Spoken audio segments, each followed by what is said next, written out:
පොඩ්ඩක් අහගන්න ඕනේ ඔයාලගේ මේ O level අපේ papers එක තියෙනව නේද? O level ඉතිහාසයේ ප්‍රශ්න පත්‍රය. කවද එකද? පුතා මේක ගිය බදාදා. හරි. එතකොට O level ඉතිහාසයේ ප්‍රශ්න පත්‍රය ගිය බදාදා. එතකොට ඊයේත් බදාදානේ. හරියටම කීය සතියයිනේ. දවස් 7යි නේ. එතකොට මේ O level ප්‍රශ්න පත්‍රයේ මම සෙමිනාර්ස් දෙකක් කරා. ඉරිදවල් දෙකේ. පුතා ඉරිදවල් දෙකේ සෙමිනාර්ස් කරපු papers ඕනනම් තියෙනවා. අපි ඒක මම පස්සේ දවසක වෙනම එකක් කරනවා. හරි. ඔයා මතක තියාගන්න මේ මම එදා සෙමිනාර් එකට ආපුන්ට පොරොන්දුවක් වුණා. මොකද්ද පොරොන්දුව? සෙමිනාර් එකට ආපුන්ට පොරොන්දුවක් වුණා මේ ලකුණු 80ක් අනිවාර්යෙන් සෙමිනාර් දෙකෙන් දෙනවා ඉතිහාස පේපර් එක අනිවාර්යෙන්ම නැත්තම් සල්ලි අහපව දෙනවා කියලා. හරි. හරියටම සෙමිනාර් පේපර් දෙකේ ප්‍රශ්න ටික එහෙම් පිටින්ම තියෙනවා අපේ පේපර් එකේ.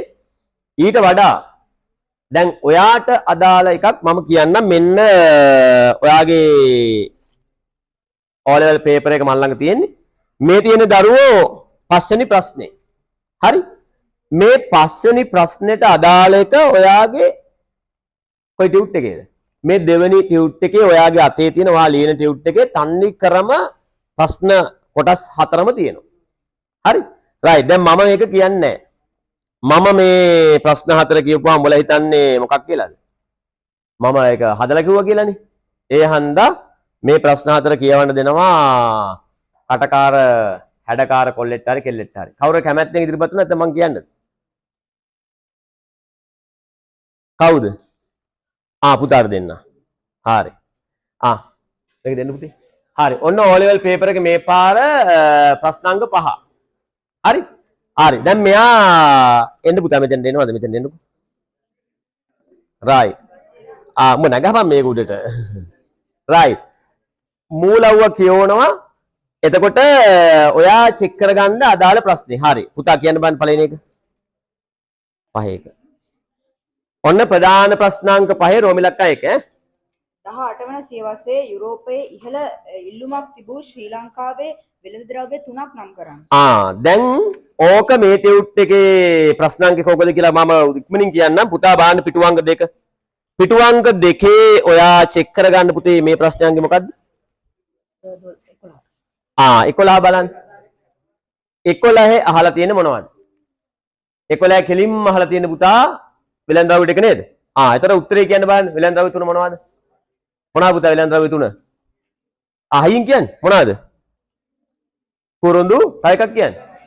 ගම්බිරිස් එනසාල්. රයිට්. ඒතර ඔයාට ඕන එකක් ලියන්න පුළුවන්. මුතුමැණික් හරි මොනවා ලියන්න පුළුවන්. හරි. ඒතර ලකුණු කීයද? ලකුණු කීයද දරුවෝ? 3යි. හරි. ඔන්න බලපල්ලා මේ ටියුට් එකෙන් ඔක්කොම ලකුණු 18ම තියෙනවා. රයිට්. පුතා දෙවෙනි කියන්නේ. ඔන්න බලන්න 5 2. 5 රෝමි ලක්කම් 2. බ්‍රිතාන්‍යයන් උඩරට රාජධානිය කෙරෙහි අවධානය යොමු කිරීමට බලපෑ සාධක දෙකක් ලියන්න. පස්වෙනි පිටුව බලන්න. පස්වෙනි පිටුවේ මේ ටියුට් එකේම පුතා ප්‍රශ්නංගෙ මොකක්ද? 34 බලන්න. තනිකරම 34 තියෙන්නේ මොකද්ද පුතේ? ඔය ප්‍රශ්නේ හැම් පිටින්ම තියෙනවා උඩරට රාජධානිය කෙරෙහි ඉංග්‍රීසීන්ගේ අවධානය යොමුට බලපෑ හේතු තියෙනව නේද? ලකුණු දැන් කීයක්ද? 4යි. එතකොට මගේ 34 ප්‍රශ්නේ O level paper එක හදපු එක කොපි ගහලා. කොපි ගහලා එහෙම්මම දාලා තියෙනවා. ලකුණුද? 7යි. පුතා 5 3 කියවන්නද? 1818 දී උඩරටියන් බ්‍රිතාන්‍යයන්ට විරුද්ධව නැගී සිටීමට තුඩු හේතු දෙකක් විස්තර. දැන් 9 ප්‍රශ්නේ බලන්න. ප්‍රශ්නාංග 9. පුතා මේ ප්‍රශ්නේ මොකද්ද? 53. 53 බලන්න. 9 53 මේ දැන් කරපු එක. පුතා මොකද්ද? කෙලින්ම තියනවා නේද 18 සටනට බලපෑ ප්‍රධාන හේතු මෙන්න බෝඩ් එකේ. බෝඩ් එකේ ඒ තුන තියෙනවා. ඔයාගේ ටියුට් එකෙත් මේ දැන් කරලා ලකුණු කීයද? 5යි. ඒතර පුතේ මගේ ඒ ප්‍රශ්නේ O level paper එක හදපු එක එහෙම්මම කොපි කරලා මේ පාරේ විභාගෙට දාලා. හරි? දැන් උඹලට මේ කියන්නේ මේ වෙලෙන් පිට හදන්න බෑ ආයේ මොකෙටවත් ඈ මොන පේපර් එක හැදුවත් මේවා තමයි හදන්නේ. හරි? පුතා රෝමි ලක්කම් 4 අවසාන කොටස. 1818 නිදහස් අරගලය අසාර්ථක වීමට තුඩු දුන් හේතු. පුතේ පිටුවංක 10 ප්‍රශ්නාංක බලන්න 61 අසාර්ථක වීම මේ අසාර්ථක වීමට හේතු පරාජයට හේතු බෝඩ් එකේ තියෙනවා. ඔන්න මෙතනක් තියෙනවා. තියෙනව නේද? ලකුණු කීයද? 6යි. දැන් ලකුණු කීයද? 18යි. එහෙනම් මේ පාර O level ප්‍රශ්න පත්‍රයේ පුතේ ප්‍රශ්නාංක 5 රෝමි ලක්කම් 4ම කොහෙන්ද දාලා තියෙන්නේ? මේ ටියුට් එකේ. හරි. ඒ ප්‍රශ්න 4 හිම් පිටින් දාලා. දැන් වට අනිත් ඒවාට පෙන්වන්න බෑ.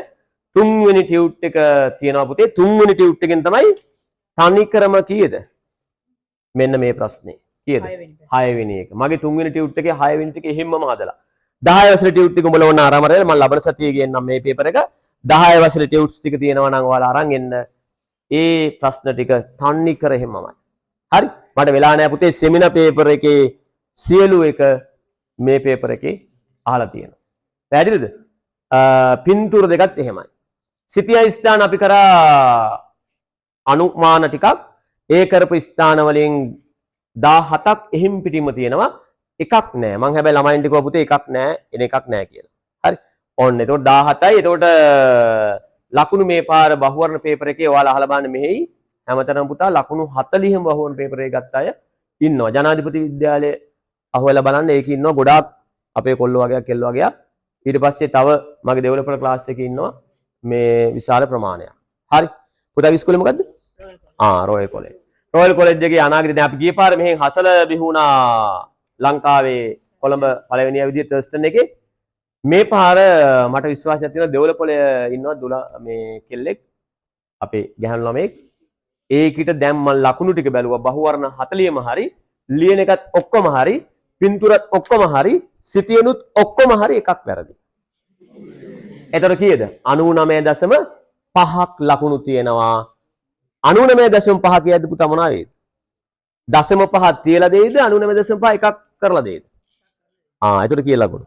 100යි. ඒ නිසා මට විශ්වාසයක් තියෙනවා මේ පාර ඒ දරුවා ලකුණු 100යි එතකොට. හරි? එතකොට ලබන පාර බුලට් එකක් ඉන්නවා. බලමු අපි එකක් නෙමෙයි බුලට් ගොඩක් ඉන්නවා. බලමු අනාගතේ කොහොමද තත්ත්වය කියලා නේ.